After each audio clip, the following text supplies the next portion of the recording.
Good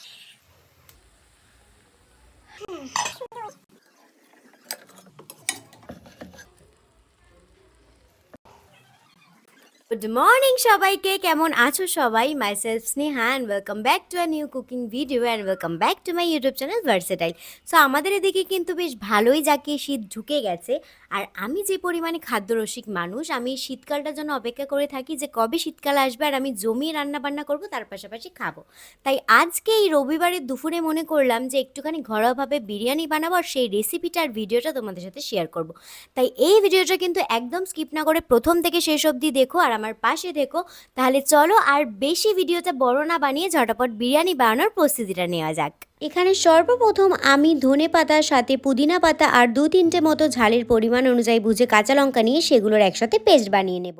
এবার চলে যাব আমরা দ্বিতীয় ধাপে। আমি এখানে নিয়ে নিয়েছি জল ঝরিয়ে ভালো করে ধুয়ে রাখা 500 মতো মাংস, আর তার মধ্যে আমি দিয়ে দেব জল ঝরিয়ে রাখা 2 থেকে আড়াই চামচ টক দই। আর ঠিক এরপরেই মাংসটার মধ্যে আমি দিয়ে দেব আগে থেকে পেস্ট করে রাখা ধনে পাতা আর পুদিনা পাতার যে পেস্টটা করেছিলাম সেইটা। পেস্টটা দেওয়া হয়ে গেছে, এখন আমি দিয়ে দিচ্ছি আদা আর রসুন বাটা। আদা রসুন বাটাটা দেওয়া হয়ে গেলে এখন আমি দিয়ে দেবো গুঁড়ো মশলা যেগুলো ছিল সেগুলো, যেমন লঙ্কার গুঁড়ো, নুন, বিরিয়ানি মশলা, এইগুলোই। কিন্তু হ্যাঁ, আমি কিন্তু সর্বক্ষণ বিরিয়ানি বানানোর জন্য বাড়িতে তৈরি যে বা বাড়িতে ভেজে যে বিরিয়ানি মশলাটা বানানো হয় সেটাই বেশি প্রেফার করি। কিন্তু আজ যেহেতু আমার একটু তাড়াহুড়ো ছিল তাই জন্য আমি বাইরে থেকে কিনে এনেছিলাম। সমস্ত গুঁড়ো মশলাগুলো দিয়ে দেওয়ার পর এখন আমি দিয়ে দিচ্ছি পরিমাণ মতো সর্ষের তেল আর একটা গোটা লেবুর রস। তারপরে ওগুলো দিয়ে ভালোভাবে মাংসটা ম্যারিনেট করে আমি সেটা রেস্টে রেখে দেবো 2 ঘন্টার জন্য। আরেকটা কথা অবশ্যই মাথায় রাখতে হবে, যত বেশি মাংস ম্যারিনেশনের টাইম দেবে তত কিন্তু মাংস ভালো সেদ্ধ হবে আর বিরিয়ানির টেস্টও আসবে। মাংসটা যতক্ষণ রেস্টে আছে ততক্ষণ আমরা বিরিয়ানির আলুগুলো কেটে নিই, আর তার পাশাপাশি বিরিয়ানিতে দেওয়া বেরেস্তাটাও কিন্তু কেটে নেব।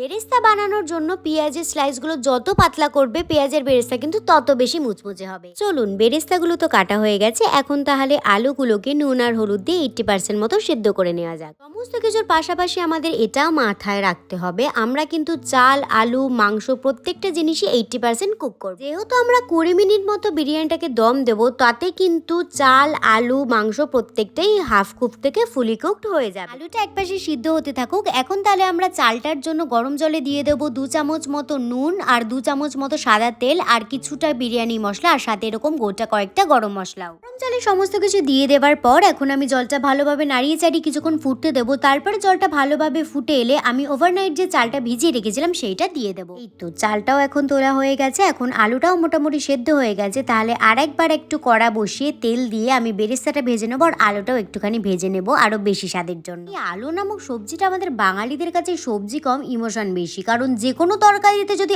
আলু পড়ে যায় তাহলে আমাদের সেই দিনের খাবারটা যেন আলাদাই জমে ওঠে, কি তাই তো? এগুলো কিন্তু আমি বেশি ভাজা ভাজা করিনি, অল্প লাল লাল করে ভেজে এখন আমি ভেজে নেবো বেরেস্তাটা। আর বেরেস্তাটা কিন্তু অল্প আঁচে ভাজতে হবে যাতে করে ক্রিস্পি থাকে আর বেশি যেন পুড়ে না যায়।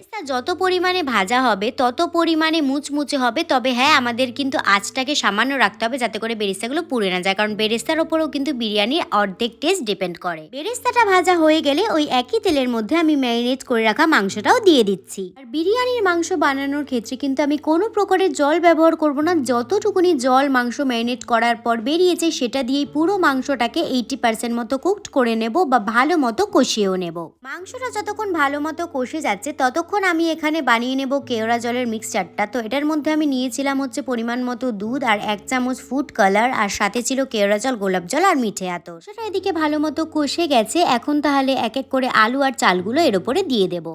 এই বলেছি হঠাৎ করে আমার বিরিয়ানি খেতে ইচ্ছা হয়েছে, আর তাই জন্য কিন্তু আমার হাতে সময়ও কম ছিল বলে আমি এরকমভাবে বিরিয়ানি চালটা উপরে দিয়ে আলু আর মাংসটা নিচে দিয়েছি। আপনারা চাইলে সুন্দরভাবে লেয়ারিং করেও কিন্তু করতে পারেন। আলুগুলো তো সমস্তটা দেওয়া হয়ে গেছে, আর এটা আমি হাত দিয়ে ভালোভাবে ছড়িয়ে দিচ্ছিলাম যাতে করে চালটা ভালোভাবে সিদ্ধ হয় আর প্রত্যেকটা ফ্লেভার চালে ঢোকে। তারপরে আমি এখানে যে জলটা বানিয়ে রেখেছিলাম সেটা দিয়ে দিলাম, আর এরপরে আমি দিয়ে দিয়েছিলাম ঘি। বিরিয়ানিটা না বেরেস্তা ছাড়া যেন একদমই অসম্পূর্ণ। বেরেস্তার যে সেই অ্যারোমাটা, সেই ফ্রেগ্রেন্সটা বিরিয়ানিকে আরো বেশি লোভনীয় আর টেস্টি করে তোলে। বেরেস্তাটা দিয়ে দেওয়ার পর এখন আমি একটা এয়ার টাইট ঢাকনা দিয়ে ভালোভাবে বিরিয়ানিটা দমে বসিয়ে দেবো মাত্র 20 মিনিটের জন্য। 20 মিনিট হয়ে গেছে আর ফাইনালি আমার বিরিয়ানিও তৈরি। আহা, যা গন্ধ বেরিয়েছিল না গাইজ, মানে বলে বোঝাতে পারবো না। আর আমি লোভ সামলাতে পারছি না, চলো ঝটাপট সার্ভ করে তোমাদের সাথে শেয়ার করি যে বিরিয়ানিটা কেমন হয়েছে খেতে। টাডা!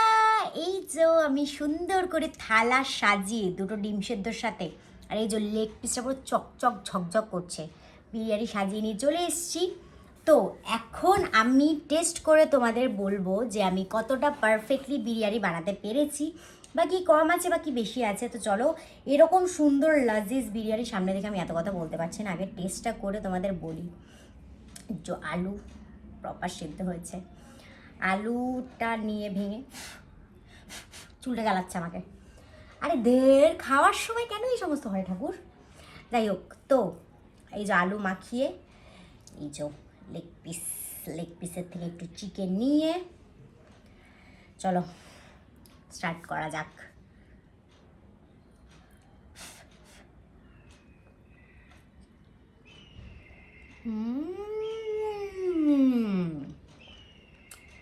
চলো একটু পেঁয়াজ,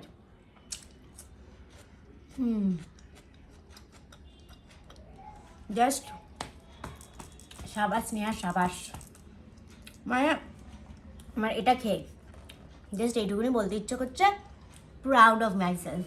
মানে একটু জাস্ট রাইসগুলো ঝরঝরা আছে, একটু লেগে যায়নি, আর চিকেন লেগ পিস সেদ্ধ আমি দেখাচ্ছি। প্রপার মশলাটা ঢুকেছে, সেদ্ধ হয়েছে, ব্যাপক লাগছে বিশ্বাস করো। বাট একটা দুঃখের বিষয়, আমি এটা অন ক্যামেরায় বসে খেতে পারবো না। এত সুন্দর বিরিয়ানিটা আমাকে এনজয় করে নিজের পছন্দের একটা সিরিজ চালিয়ে খেতে হবে। তো তাই জন্য আমি এখন ভিডিওটা এনজয় করি। আর তোমাদের ভিডিওটা কেমন লাগলো সেটা কিন্তু অবশ্যই কমেন্টে জানিও। আর যারা চ্যানেলে এখনও নতুন আছো প্লিজ চ্যানেলটাকে সাবস্ক্রাইব করে দাও আর পাশে থাকো। তাহলে চলো আজকের মতো এখানেই ভিডিওটা এন্ড করছি। তো বাই বাই।